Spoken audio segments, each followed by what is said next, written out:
I'm a guy that's 24. Each day I build some more. I like the sequels. I'm Rich Boy J. Hello boyos, Rich Boy J here back in with another video, and this is going to be another episode of Your Questions Answered. If you're not familiar with it, Your Questions Answered is a Q&A series that I do here on the channel, so if you want to see one of your questions answered in one of these videos, leave it in the comment section below. Make sure it is LEGO Star Wars or LEGO Star Wars related, and then check back next week to see if you made the cut.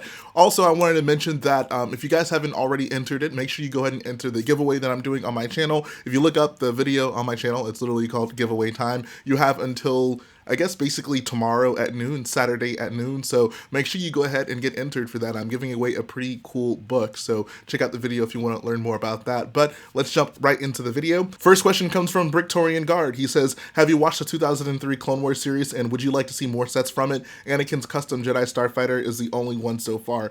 Yeah, so I remember when the series, I guess I don't know if I remember when it first came out, but I remember my first exposure to it. I was on a road trip, and my mom took me and my friend was with me on the road trip, to Walmart, and she was like, pick out a movie so you can watch while we're on this road trip. And I'm like, okay, cool. So I stumbled upon, I think it was actually the second, I don't know if there were two seasons, but it was, I guess, part 2 of the series of the animated Clone Wars. And I was like, oh, sweet, that looks cool. And I bought it, and I watched it on the road, and I just had such fond memories of the Clone Wars after that. I think that was my initial exposure to the Clone Wars, and it got me really excited about it. I know episode 2 had come out before then, but I think at that point I was like just getting into Star Wars, and I don't know if I'd actually seen episode 2 yet, so that may have actually been like my first exposure to clones and the Clone Wars, and I thought it was one of the coolest things ever. I love the clones, I love the vehicles, and it was a pretty cool story also. That Samurai Jack style of art and cartoon just works really well for that, so I thought it was pretty cool at the time. And I guess if we're talking about like Lego sets from it, I haven't really found myself thinking like, oh man, I really wish they made this particular thing, but I guess if I had to pick one, I'd probably go with the Razor Squadron ARC style Republic gunship. I think that it just is a really nice paint job on an already pretty perfect vehicle, so it'd be a cool change of pace. The Republic gunships that we've gotten so far have been more or less the same paint scheme, but this one would really just be something different. And honestly, I don't really see Lego doing it just because it's rather obscure for a big set. Like the Anakin's modified Jedi Starfighter, at least, it's a Jedi Starfighter, so it's recognizable in that aspect. I mean, I guess Republic Gunship is recognizable as well, but it's a much smaller set, so it's much less of a risk putting that out than putting out, you know, a big Republic gunship with a drastically different paint scheme. While I think it would be cool, I don't know if Lego would be willing to take that kind of a risk, but that's what I would really like to see in Lego. And I guess by extension, even though this wasn't actually in that Clone Wars series, I would love to see the Razor Squadron ARC 170 also made in Lego. Now, Hasbro made this as a toy, and I mean, I guess that gives a little bit more hope that Lego could potentially do it, but I think that would also just be a really cool design for them to do. I just love that Razor Squadron paint scheme on vehicles, and the ARC 170 Republic gunships are perfect candidates for that. Next question comes from Lightside Kylo. He says, great video, Jay. Do you think Lego will ever make a set or promo for Galaxy's Edge? That's actually a great question, and with Galaxy's Edge kind of coming out this year, I would have expected that to happen, but considering we pretty much have a good idea of what's going to be coming out from now until the end of the year, I'm honestly not sure. Like, I don't know why they wouldn't have kind of launched it alongside the opening of Galaxy's Edge. I do kind of feel like if they were to do it, rather than them doing just like a general company-wide promo, I could see them doing like an exclusive set that you can only get at Galaxy's Edge, which would probably make a lot of people mad, which is probably why they wouldn't do that. I mean, the San Diego Comic-Con sets are already a big enough deal for Star Wars fans, so maybe it's better off that they haven't done that, like especially if it came with like a unique minifig or something. It would be really frustrating if you could only get that set from Galaxy's Edge, but I'm honestly surprised they haven't done something to tie into it. Maybe that then would be the perfect reason to instead just have it be like a company-wide promo or a company-wide set to get people to look at it and be like, oh, like this looks cool, Galaxy's Edge, I'll look into that if you weren't already looking into it. So I think if it hasn't happened by the end of the year, I don't really see it happening. I don't know. What do you guys think about that? Next question comes from Lego Guy 11112. 66. He says, thanks for answering my question. Great as always. What other characters would you like to see Lego make as a bust, like Vader and the Sith Trooper? Honestly, I'm really not a fan of the bust. Like, I mean, it's cool for what they are. Like, you can get those as exclusive things at events, and I mean, I'm fine with not having those. You know, it's not really a big deal for me in my collection. Like, honestly, when it comes to like the gimmicky style Lego Star Wars stuff, whether it be like construction figures or brick heads or the bus, it just doesn't really do much for me in my collection. Like, having the BB-8 up there is even a bit of a stretch for me. The Porg was a little bit different because in essence it's life sized, so that I don't know, that I feel like that makes it feel much more worth it because it's something that it's a small thing that you can have, but it's actually scaled to us as humans. But when it comes to the busts or anything like that, I just don't really care for them. That being said, a cool bust I think they could make would be the Emperor. The Emperor with his like cloak up, I think would just be a really cool like set piece to have sitting somewhere. Very dark and ominous looking. Next question comes from Ty the Lego Guy. He says, great vid, Jay. So question, kind of a big one, but here it goes. What is one of the single biggest things that intrigues you about Star Wars? Could be anything, the ships, universe, characters, etc. This is a wonderful question, and I think for me it easily has to be the characters. I've always said that Star Wars for me has always been about the characters. Some people look at Star Wars and they see it more as like a war movie, and I think those are the people who would really love a movie like Rogue One. And Rogue One is fine for what it is, but I think the essence of Star Wars is always centered around the characters. So that's really what I like about it, and just seeing, you know, the character's journey and how they get from point A to point B is always fascinating, especially in this vast universe. And we're continuously learning about the characters while we're learning about the universe, as well as how a person fits into that universe. It's incredible. Yeah, love me some Star Wars, man. Next question comes from Nuclear Hover 1605. He says, what are the plans for the forest scene in your new mock? Great question. I love getting Starkiller based questions. So he's referring to my Starkiller based mock. At this point, we're basically halfway done. Well, we built everything from the landing platform with all the ships and where the troops are standing, and the big stage and buildings behind Hux when he's giving his speech.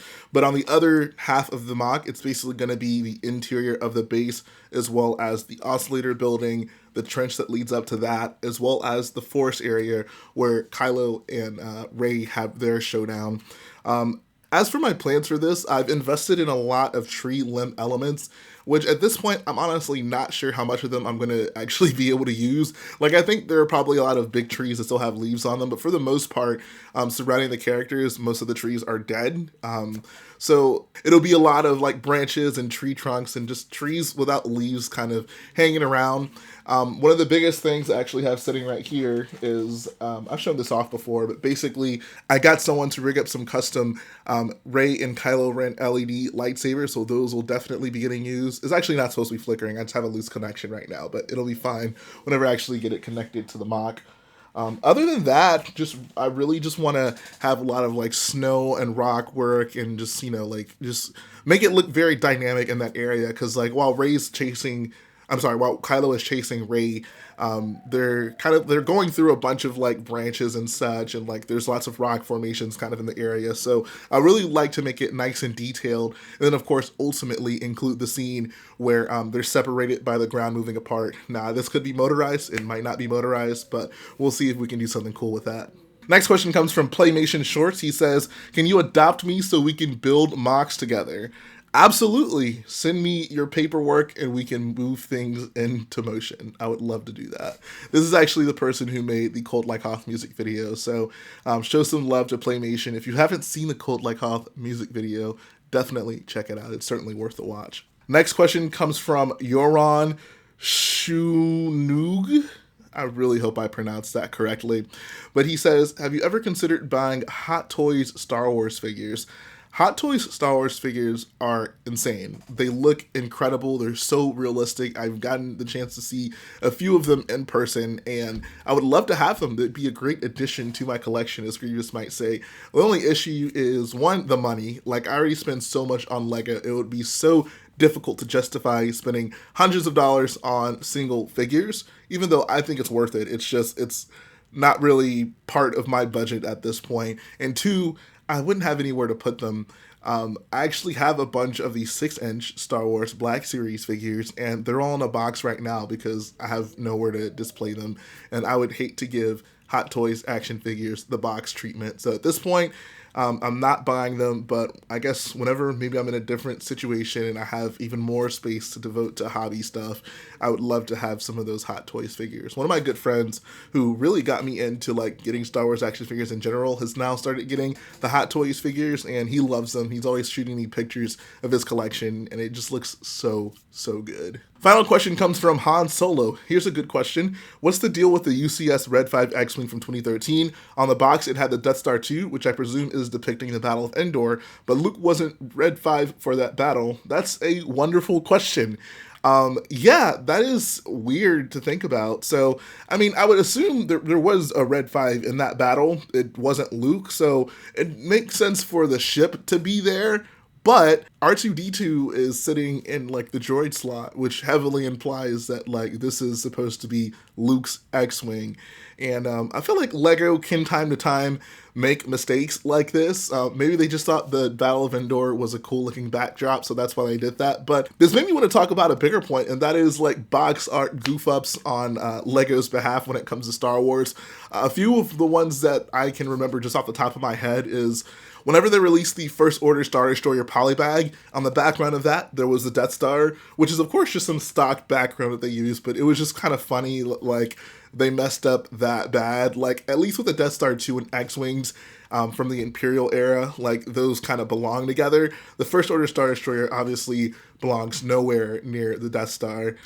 I guess until Star Wars Episode 9. But anyways, we're not going to talk about that.